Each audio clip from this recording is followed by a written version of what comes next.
বাস্তবে একটি ঘটনা, সময় থাকলে শুনে যাবেন। গ্রামের একটা গরিব ছেলে একটা গরিব মেয়েকে বিয়ে করলো। বিয়ের পরে ছেলেটি মেয়েটিকে জিজ্ঞাসা করলো, আচ্ছা তোমার জীবনে কি কোনো স্বপ্ন আছে? তখন মেয়েটি বলল, হ্যাঁ আমার জীবনে অনেক স্বপ্ন, আমি একদিন অনেক বড় ডক্টর হব, কিন্তু আমি যে গরিব। তখন ছেলেটি হেসে বলল, আরে এই ব্যাপার, আমি আছি না। তারপর ছেলেটি মেয়েটিকে নিয়ে শহরে চলে গেল। সে প্রতিদিন রিক্সা চালাতো এবং বাসায় এসে নিজেই রান্না বান্না করতো। এদিকে মেয়েটি পড়াশোনা করতে লাগলো। এরকম করতে করতে মেয়েটি একসময় ডক্টর হয়ে গেল। ছেলেটি এই খবর শুনে খুশিতে আত্মহারা হয়ে গেল এবং সে সেই ছেঁড়া কাপড় পরেই মেয়েটির সাথে দেখা করতে চলে গেল। মেয়েটি যখন তার বন্ধু বান্ধব নিয়ে কলেজ থেকে বের হচ্ছিল, তখন ছেলেটি সবার সামনে গিয়ে মেয়েটিকে বলল, জানো আজকে না আমি অনেক খুশি, আজকে তুমি ডাক্তার হতে পেরেছো। তখন মেয়েটির বান্ধবীরা জিজ্ঞাসা করলো, এই এ কে রে?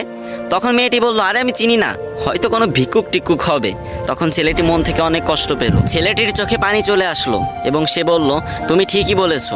তুমি জানো আমি তোমার পরীক্ষার টাকা জোগাড় করতে গিয়ে ভিক্ষা পর্যন্ত করেছি। আজ তুমি আমাকে চিনতে পারতেছো না?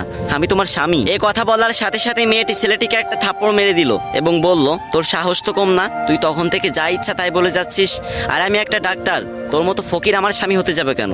ছি। এরপর মেয়েটির একটি চাকরি হলো, আস্তে আস্তে টাকা পয়সা বাড়ি গাড়ি সবকিছুই হলো, কিন্তু ছেলেটা গরিব রয়ে গেল। কি বুঝলেন?